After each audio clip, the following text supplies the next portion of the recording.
The certification board at Veldrath Combat Institute posted results on a Tuesday. Kale Ren stood at the back of the hall while the rankings scrolled. Names in gold, ranks in ascending tiers. Crowd cheering for every SSS and SNA that landed beside a classmate's name. His name appeared near the bottom, not in gold, in gray. Ren, Kale, body class, mana output, classification, unviable. He read it twice, not because he was surprised. He read it because he wanted the number exactly right. 0. Not low, not suppressed. 0 measurable mana output, despite 3 years of cultivation. Despite a body that had grown quietly and methodically into something the Institute's scales struggled to measure. The examiner had tapped the readout panel 3 times, convinced it was broken, then shrugged and stamped the form. Unviable. A body class failure. A mountain, one of the senior instructors muttered. With no summit. Director Moran delivered the scholarship cancellation in person. Kale supposed was meant to soften it. It did not. The Institute's medical board had flagged his profile. Extreme mass accumulation with 0. Mana throughput was a liability in the tower trials, a risk to sponsored teams, an embarrassment to the Institute's placement record. His access card was deactivated that afternoon. He was to clear his room by morning.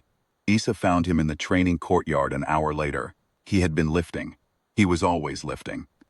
She stood at the gate with her arms folded, and her face already set in the expression he recognized. The one that meant the decision was made before the conversation started. I can't keep doing this, she said. I need someone who's going somewhere. Drencall appeared at the gate behind her. Top-ranked comp sovereign in the Institute's history. Mana output in the SSS tier. Broad shoulders. Clean uniform. The kind of effortless confidence that rooms rearranged themselves around. He nodded at Kale once. The way a man nods at a piece of furniture he's decided to replace. Kale set down the weight he was holding. He looked at Issa for a moment, then at Dren. Then he picked up his bag from the bench beside him and walked out through the gate. He did not say anything. There was nothing to say. The Open Tower Trials registration desk was a folding table outside the main lobby. No institute sponsorship required for the open bracket. No rank floor, no approval committee. You paid the entry fee, signed the liability form, and walked in. Kale paid, he signed, he walked in. The tower was 100 floors of escalating resistance, environmental hazards, ranked monsters, and in the upper floors, other fighters. The open bracket ran on a parallel track to the Institute-sponsored lane. Different leaderboard. Same building. On the broadcast screen above the lobby desk, the Institute-sponsored team, Drencall at the front, was already at floor 18. Kale entered floor 1. First opponent was a mid-tier beast variant, fast and low to the ground, built for speed rushes. It charged. Kale stood still. The beast covered half the floor distance and then slowed. Not because anything hit it. Because the air around Kale thickened. Pressure of the room shifted, subtle at first, then undeniable, as though the floor itself had grown heavier. Then the system spoke. Mass awakened. Pressure tokens, 847 weight, active range 12 meters. Effect, proportional gravitational resistance applied to all entities in range. Scales with token count. Absolute compression. Unlocked threshold. 847 tokens reached. Single target. Duration, 10 seconds. Effect, gravitational field compressed to collapse point pressure. Unblockable. Cooldown. 1 use per floor sequence. Classification. Unranked, above mana. The weight the beast dropped to its front legs, struggling, then stopped moving entirely. Kale walked past it and through the exit gate. He had not thrown a single strike. Floor 5. 3 opponents entered simultaneously. They reached the 12-meter radius and stopped moving forward, their legs visibly straining, their momentum simply gone. They did not understand what was happening. Quail walked through the middle of them and cleared the floor in 43 seconds. Floor 12, a ranked monster variant that had hospitalized 2 open bracket fighters the previous cycle. It weighed 3 times what Kale did. It stepped into the sovereign weight field and slowed, then slowed further, then knelt. Not in submission, simply because its own mass was now working against it. Amplified, redirected downward. Kale placed one hand on its back and held it there for 2 seconds. The floor registered a clear. By floor 20, the open bracket leaderboard had updated. The broadcast screen in the lobby showed a new name at the top of the open track. Ren, Kale, floor 20, classification. Unranked, above mana the weight. The desk attendant stared at the screen for a long moment, then looked at the entry form Kale had signed. Then back at the screen. Drenkal's squad reached floor 40 ahead of schedule. 5 Institute-sponsored fighters, all A rank or above, running the sponsored lane's standard route. The tower sometimes merged floor chambers between lanes in the upper mid-sections, a structural quirk the Institute's teams trained for. On floor 40, the chamber merged. Kale was standing in the center of the room. The squad recognized him immediately. 2 of them had been in the certification hall on Tuesday. One of them laughed, a short, disbelieving sound that died quickly as he took a step forward and felt the floor change. Not the texture, not the temperature, the weight of the air, the sense that his legs were being asked to carry more than they weighed. The squad leader held up a fist and the group stopped. They were A-rank fighters. They understood resistance effects. They had trained against gravity variance in simulated chambers. Simulated chambers had walls and ceilings and a control panel with an off switch. Kale had no off switch. The squad leader tried a ranged ability, a high-velocity mana spike, standard SSS difficulty clearance tool. It entered the 12-meter field and curved. Not a lot, just enough to miss. The mana was still there. The pressure gradient had bent its path by 3 degrees, which, at that range, was the difference between center mass and empty air. The squad spent 4 minutes attempting to advance. They gained 2 meters. Then they retreated to the edge of the chamber and stood there, breathing hard, waiting for Kale to move toward them. He didn't. He walked to the exit gate. The chamber registered a multi-entity clear. Kale's floor count updated.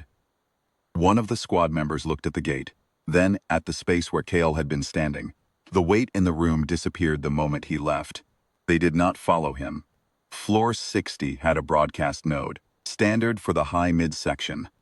The Institute streamed sponsored lane progress from floor 55 onward, and the open bracket had its own feed that usually ran with minimal viewership.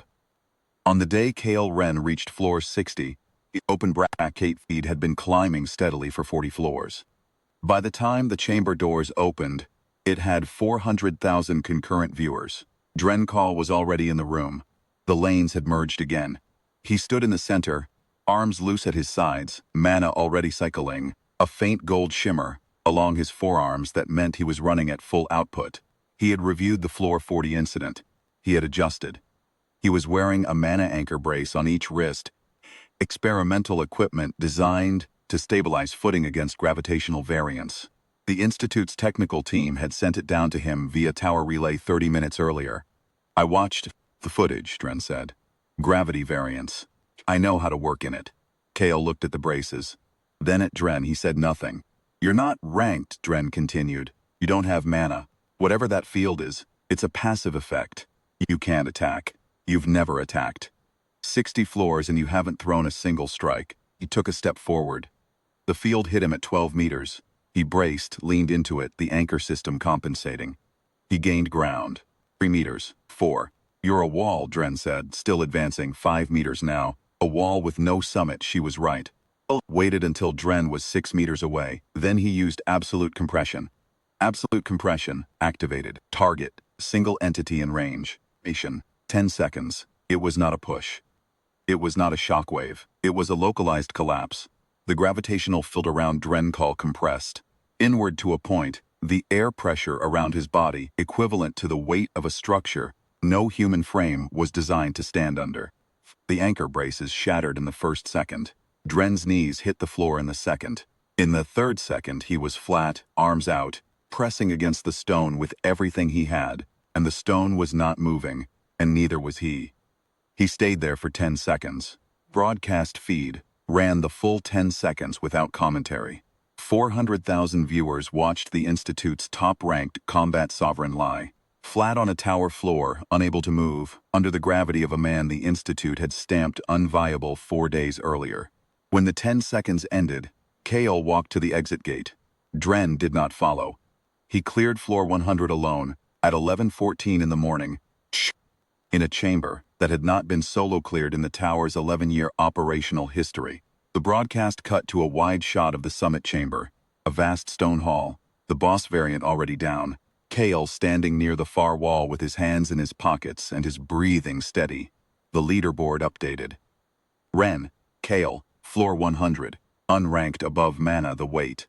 In the Institute's director's office, Marin watched the screen. She had been watching since floor 60. The scholarship cancellation form was on her desk. She picked up her broadcast unit and issued a public retraction. Institute letterhead. Time-stamped. Read aloud on the Institute's official feed. Scholarship reinstated. Medical board ruling overturned. Ren Kale reclassified as a priority tier recruit. Kale's response arrived 17 minutes later. A single line, sent from the tower's summit relay. He declined. Issa was waiting at the tower's ground floor exit. She had watched the broadcast on her personal screen. She had watched floor 60. She had watched floor 100. She stood at the exit gate with her hands together, and something in her expression that Kale recognized. The opposite of the one she'd worn at the courtyard gate 4 days ago. The decision was made before the conversation started. Different decision. Kale. He walked past her. Not quickly, not coldly. He walked the way he always moved, slow, unhurried, carrying his weight without apology. The weight, the Institute had told him, was a failure and a liability and a mountain with no summit. It turned out summits were for people who looked up. The leaderboard stayed. The entry stayed. Every morning after that, when the Institute's ranking board updated, the number at the top of the open bracket was the same. A gray name that had been stamped and canceled and dismissed, sitting above every gold name beneath it, carrying the only classification the system had ever generated that the ranking board didn't. Tier 4, unranked, above Mana the weight. They had all felt it. Every one of them knew now exactly what every kilogram had been loading. It just wasn't the kind of thing you could explain until it was already sitting on your chest.